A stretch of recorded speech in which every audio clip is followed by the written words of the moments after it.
because it's sunny. We're not about to leave, but we're going to be a little warmer here.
Some business with the Democratic Party. We're not here. Oh, you don't have to lie to us. They are not here right now. They have space here. We have some business with the space that's There's no supposed public to. meeting at this time. You are not welcome. I asked you to leave. You just did. Please leave. We're not allowed in.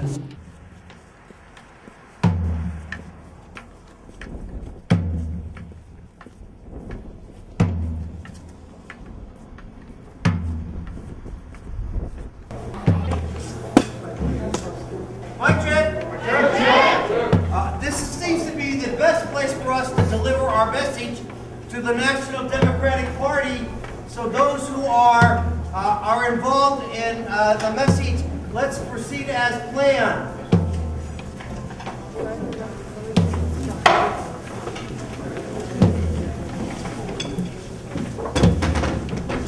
That the National Defense Authorization Act signed by President Obama 2 days ago represents an act of aggression toward constitutionally protected rights in the United States and is the first step towards another war of oil in the Middle East via the escalation of sanctions against Iran.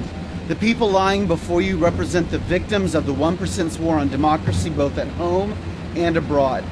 We are determined to remain here until Debbie Wasserman Schultz, the chair of the Democratic National Committee, agrees to meet with us to discuss our demands that corporate money be removed from national politics and civil liberties be restored to their primary position in all public policy. We seek a discussion about how the Democratic Party will stop serving the interests of Wall Street and corporate money and start putting people before profits.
I'm just curious, do any of you people know what the National Defense Authorization Act talks about? Do you have any concern personally about the stipulations in the National Defense Authorization Act? And you know what it does to your personal liberties? You don't know or you don't care? Takes them away. Come together with the Moines Police Department. The manager has asked everyone to leave this private property. At this point, I want to advise you, if you do not leave, you will be arrested for criminal trespass. So, this is your warning. Please get up and leave, otherwise you're going to be subject to arrest for criminal trespass. So can you strip it down, because Sure. I was just commenting to somebody from other towns. What's fascinating about NDAA is obviously people that are engaged in Occupy Wall Street understand the implications. Sure, sure. And Ron Paul supporters, ironically, on the other side, understand the implications. But most Americans have no idea what's contained inside. Sure. Like, for instance, talk about how Americans can actually be detained by their government without any due process. Yeah, NDAA, what it does is it allows for Americans to be detained indefinitely without being taken to court for a fair trial, that their rights are afforded to them by the Constitution. The NDAA does away with that. And while Obama has put in a signing statement that he's not for that, he's not going to be the only president that ever serves.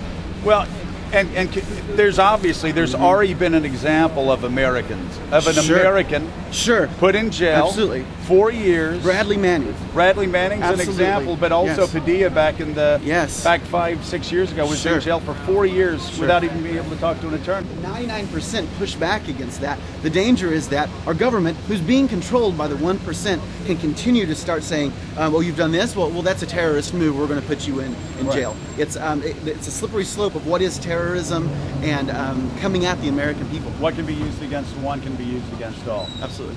So talk about the frustration that a growing number of Americans feel, whether they're on the right or the left, whether they're Democrats, whether they're Republicans, that we actually have a government in Washington, D.C. that seems to be further and further, more and more disconnected. Absolutely. From average working Americans. Absolutely. This is a perfect example of it. The 99% showed up and said we wanted a civil discourse with the chairwoman of the DNC, and she's refusing to hear from us. This is a microcosm of what's happening all over the country, is that the politicians are listening to those who have exorbitant amounts of money. Look at who the top 10 donors are to the DNC. It's people who have money. It's corporations who have money. It's hedge funds. It's not the average working people that you see all around you right now. It's what's happening. MSNBC, I don't know. Morning, Joe. Joe Scarborough. Morning, Joe. Joe Scarborough. Yesterday really bothered me when he signed the NDAA Act, the National Defense Authorization Act, because we could potentially be viewed as terrorists because we are a threat to his re-election campaign, and I am a former Obama precinct captain. And I'm angry as hell with him at how he's failed to do his job, how he's constantly kowtowed to the Republicans. He hasn't stood up to Wall Street. In fact, you know, when Wall Street people were the folks that he was put in his cabinet. So that right there says he is not about the people. In the current election cycle, the DNC has received $145,900 from Goldman Sachs. $96,318 from Citigroup, $122,400 from Grosvenor Capital Management, the hedge fund. It's very specialized hedge funds.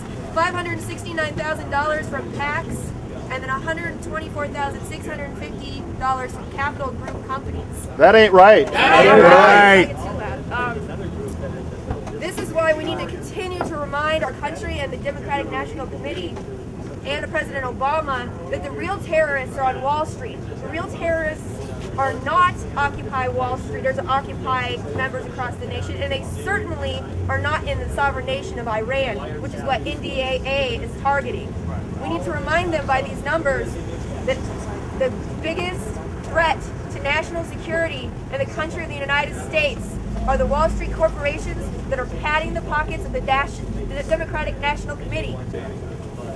We're not the ones that you should be arresting. We're not the ones that you should be arresting. We're not the ones that you should be arresting. We're not the ones that you should be arresting. We're not the ones that you should be arresting. We're not the ones that you should be arresting. We're not the ones that you should be arresting. We're not the ones you should be arresting. We're not the ones you should be arresting. We're not the ones you should be arresting.